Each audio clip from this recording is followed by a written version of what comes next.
ঢাকাসহ বিভিন্ন স্থানে শক্তিশালী ভূমিকম্প জনমনে এখনও আতঙ্ক বিরাজ করছে। কয়েক সেকেন্ডে পুরো দেশকে নাড়িয়ে দিয়েছে। ক্ষয়ক্ষতি হয়েছে প্রচুর অবকাঠামোর।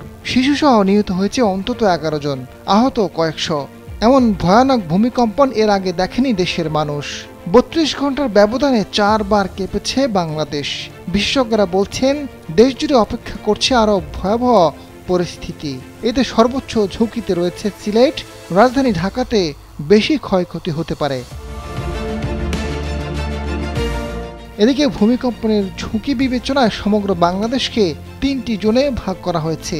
এর মধ্যে উচ্চ ঝুঁকি অঞ্চলকে জোন 1, মাঝারি ঝুঁকিপূর্ণ এলাকায় জোন 2 এবং জোন 3 এর এলাকা নিম্ন ঝুঁকিপ্রবণ হিসেবে চিহ্নিত করা হয়েছে।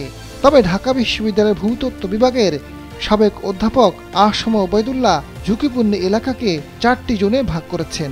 বাংলাদেশ বিল্ডিং কোড, এটা জিএসডি এবং অন্যান্য অনেকে মিলে, অর্থাৎ স্পেশালিস্ট গ্রুপ আছে, তারা এটাকে তৈরি করেছেন। ওইখানে কিন্তু 4টা জোনে বিভক্ত করা। তো ওই জোনগুলোর মধ্যে সবচেয়ে ডেঞ্জারাস জোন হলো আমাদের উত্তর পূর্বাঞ্চল, সিলেট এবং তার নিয়ার বাই এরিয়াস।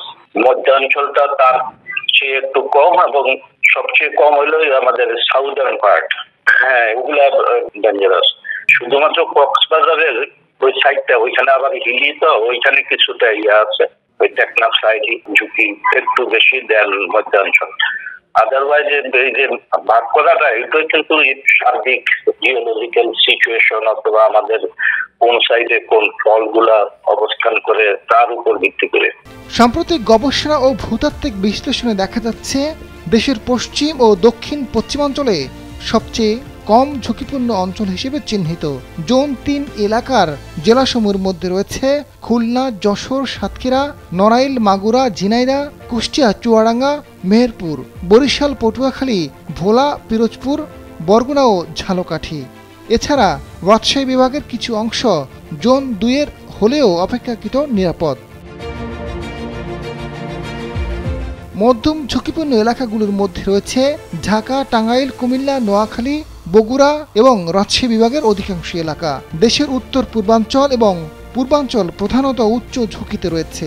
উচ্চ ঝুঁকিপূর্ণ জোন 1 এর মধ্যে রয়েছে সিলেট, সুনামগঞ্জ, মৌলভীবাজার, হবিগঞ্জ এবং চট্টগ্রাম ও পার্বত্য এলাকার কিছু অংশ, রাঙামাটি, বান্দরবান জেলা।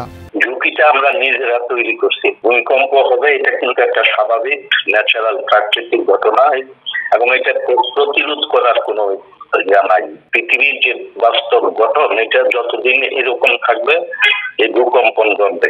মিনিমাইজ করার জন্য, কমানোর জন্য ক্ষয়ক্ষতি যেটা আমরা করতে পারি, এই যে বিএনবিসির যে বিল্ডিং কোড আছে, এইটাকে মেনে চলা।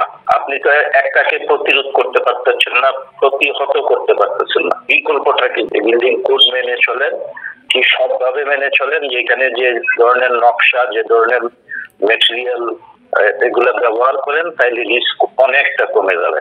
বিশ্লেষকরা বলছেন ভূমিকম্প সবচেয়ে ভয়াবহ ও অনিশ্চিত প্রাকৃতিক দুর্যোগ, যা প্রতিরোধের ক্ষমতা কারো হাতে নেই। তবে ক্ষয়ক্ষতি হ্রাসে ভূমিকম্পের আগাম সংবাদ প্রাপ্তির উপর বিশ্বব্যাপী সর্বোচ্চ গুরুত্ব আরোপ করা হয়। উন্নত দেশগুলোর বৈজ্ঞানিক গবেষণায় বেশ অগ্রগতি হয়েছে। ভূমিকম্পের আগাম পূর্বাভাসের গবেষণায় জাপান, দক্ষিণ কোরিয়া এবং যুক্তরাষ্ট্র সহ আরও বেশ কিছু দেশ বিপুল অর্থ বিনিয়োগ করছে। ভূমিকম্প সবচেয়ে ভয়াবহ হলেও আতঙ্ক না হওয়ার পরামর্শ বিশ্লেষকদের। আজাদ ফারুক, সময়ের আলো।